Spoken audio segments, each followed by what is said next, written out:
la place de la République.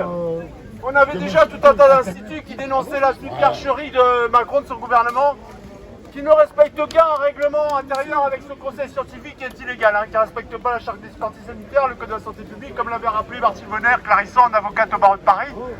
Donc vous avez tout un ensemble d'instituts de santé publique qui s'étaient déjà exprimés. Donc vous aviez l'INSEE en septembre 2020 qui avait dit que sur un côté gouvernement c'était des conneries, qu'il n'y avait pas plus de morts qu'avant qu'au mois de mars 2018 par rapport au mois de mars 2020. Vous aviez donc l'INSEE, vous aviez donc Hilaire Mess avec le professeur Toussaint, comme vous le savez, qui avait dit aussi que le gouvernement disait des conneries.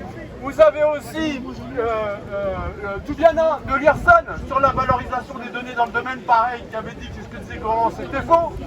Et en plus de l'IRSAN, après vous avez le laboratoire Thérapeutics Pasteur avec Pierre Charnot qui a dit sur une chaîne comme ça, il n'y a pas plus de morts qu'en 2017, mais personne n'en parle. Vous avez l'ICIC qui ont fait une vidéo sur Facebook, son porte-parole c'était Stéphane Ellis. Il a dit comme Perron qui était vice-président à l'OMS, groupe d'experts à l'OMS, il a dit c'est pour le mettre en dictature sanitaire, il a dit la chose c'est muscler les oppositions. Donc l'ICIC avec Stéphane Ellis, vous pouvez regarder, c'était sur Facebook s'il n'a pas été censuré. Ah, ouais, je suis obligé de faire vite parce que je ne vais pas raconter... excuse-moi. Parce que sinon, il faut que je fasse vite parce qu'il y a beaucoup d'informations.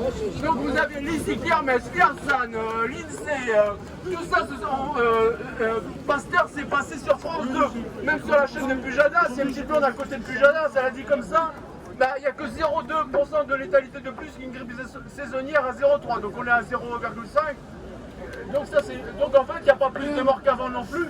Donc en fait, et maintenant, vous le savez, en plus de l'Institut économique de Montréal, avec Gaël Campan, pour ceux qui connaissent Sylvain Trotha, il l'avait diffusé, il y avait Gaël Campan, l'Institut économique de Montréal, qui avait dit mais c'est quoi la différence? Mes confrères ils pensaient à la même chose et ils se faisaient rappeler à l'ordre par les médias mainstream qui traitaient de complotisme bien évidemment. Et puis Rosenberg qui tient le centre universitaire de santé publique du Canada, pareil.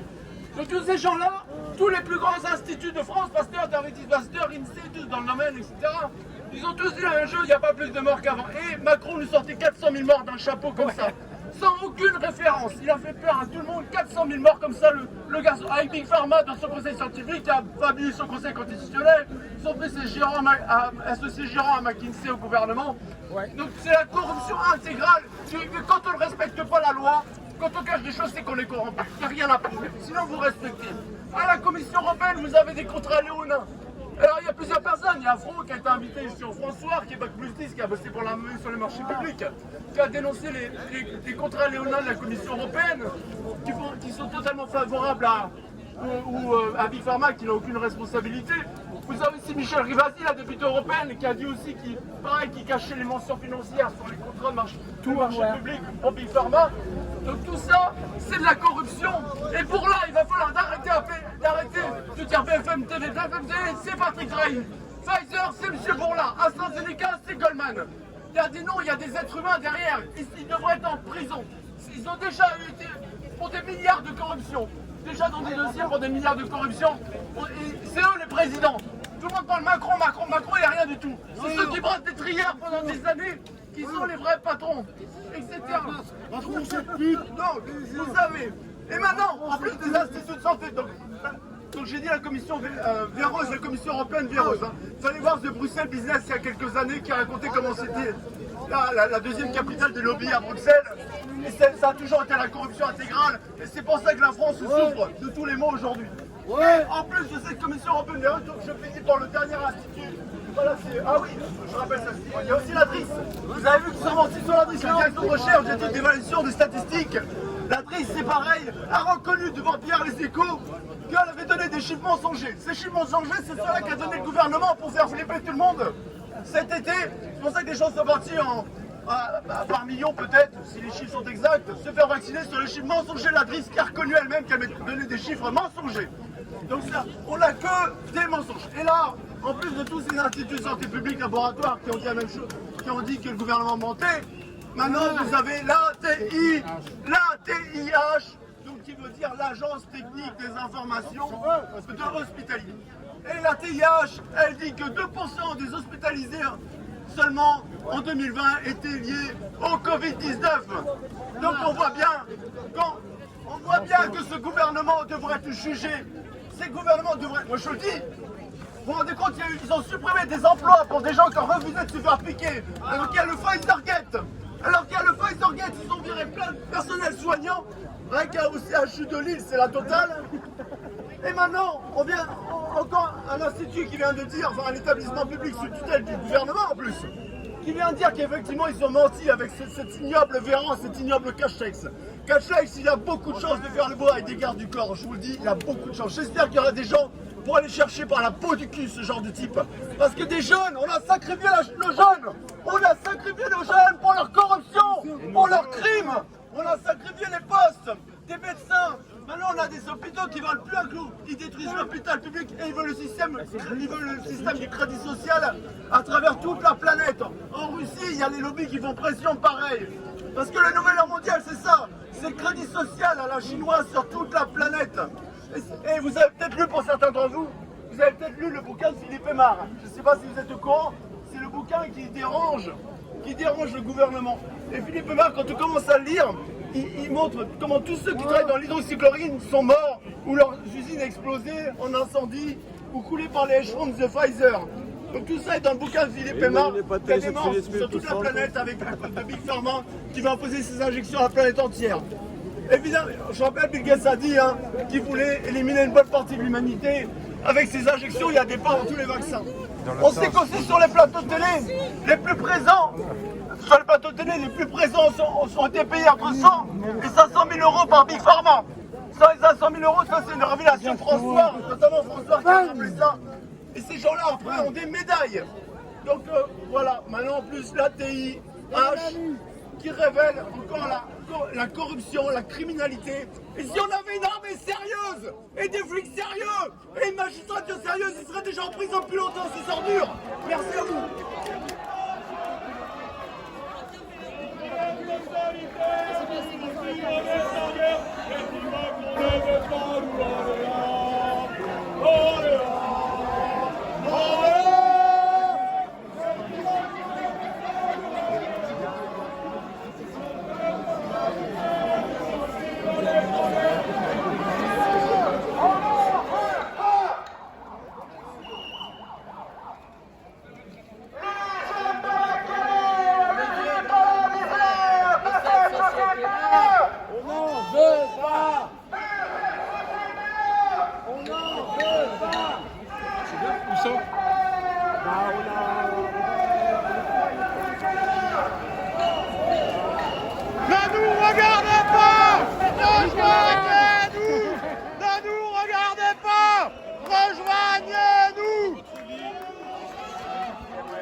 Contre le passant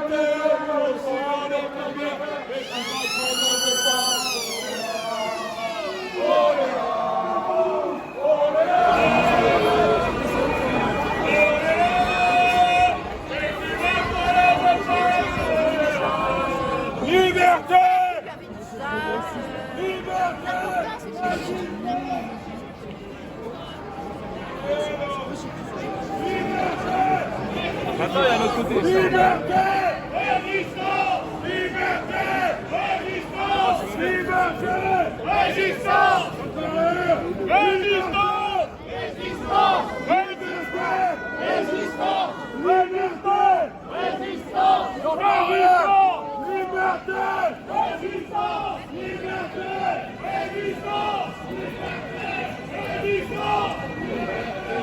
Oh là là! Même si Macron ne veut pas, nous on est là. Contre le pass sanitaire, nous aussi on est en guerre.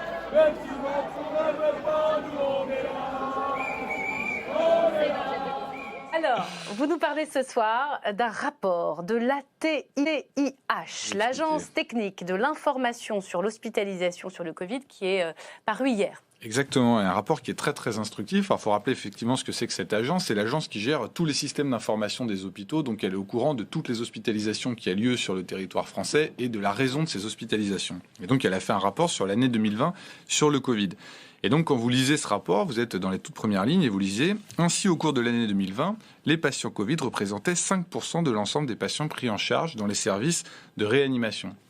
Vous continuez un petit peu la lecture et vous lisez « Les patients Covid représentaient 2% de l'ensemble des patients hospitalisés pendant cette année 2020 ». Donc c'est vrai que quand vous êtes sur ce rapport de l'ATIH, vous êtes un petit peu surpris, vous levez les yeux, vous dites « Mais on parle bien de cette année 2020 où effectivement il y a eu 2 confinements qui viennent d'être justifiés ce soir. Ça a coûté 200 milliards à la France. On sait qu'il y a 35% des jeunes qui ont déclaré avoir des idées suicidaires du fait de ces confinements. Et je parle même pas, et ça a été confirmé d'ailleurs par une étude INSERM récente, et je parle même pas des retards d'apprentissage, des phobies scolaires qu'on a chez les enfants, qu'on n'a même pas pu encore quantifier par des études. Donc vous êtes un peu stupéfait. Bon, en réalité, c'est un tout petit peu plus complexe, parce que c'est vrai que ces hospitalisations Covid sont un peu plus longues que les hospitalisations standards. Mais si vous prenez en compte ce facteur, ça fait quand même moins d'un jour d'hospitalisation sur 5 qui était lié au Covid sur l'année 2020. Et puis vous avez aussi le phénomène qui est allé dans le temps, c'est-à-dire qu'effectivement vous avez plus de saturation sur les quelques semaines du sommet des vagues, mais en tout cas quand même, il n'empêche que sur la totalité de l'année, c'est 2% des hospitalisations. Et je pense que c'est très très très loin de l'image qu'on en a,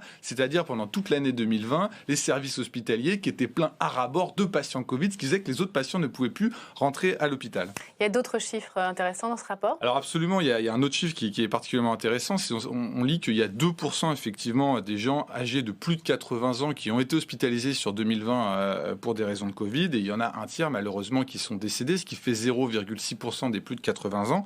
Et ce qui est intéressant, c'est que ce rapport de l'ATIH met en relief sur l'insuffisance cardiaque. Vous savez, quand vous avez eu un infarctus ou une maladie cardiaque, vous pouvez avoir le cœur qui commence à être un peu faible. Ouais. Et bien, cette insuffisance cardiaque, chez les plus de 80 ans, elle tue 15% de cette classe d'âge chaque année. Donc faire la comparaison, c'est vrai que on se rend compte effectivement que le phénomène Covid a une certaine relativité par rapport à d'autres phénomènes très prévalents en médecine. Et on apprend une autre donnée qui est aussi extrêmement intéressante, c'est qu'ils ont compté chez les patients qui étaient hospitalisés pour le Covid la part de patients qui avaient ces fameuses comorbidités et ils l'ont comparé à la grippe.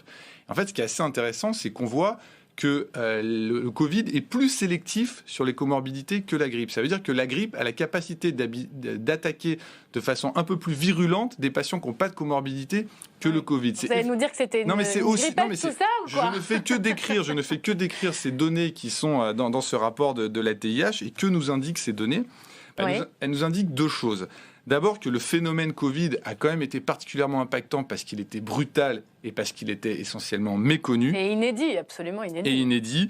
Mais on se rend compte aussi que cette idée que c'est les patients Covid qui ont rempli les hôpitaux pendant ces 2 années est une idée qui est fausse. C'est entre 2 et 5%. Et ça reste les autres pathologies, finalement, qui ont envoyé les gens à l'hôpital pour la très, très grande majorité. Donc on voit effectivement qu'on a eu un prisme, une vision de la situation qui était décalée par rapport à la réalité hospitalière. Je suis désolé, mais c'est vrai qu'on regarde dans ce rapport.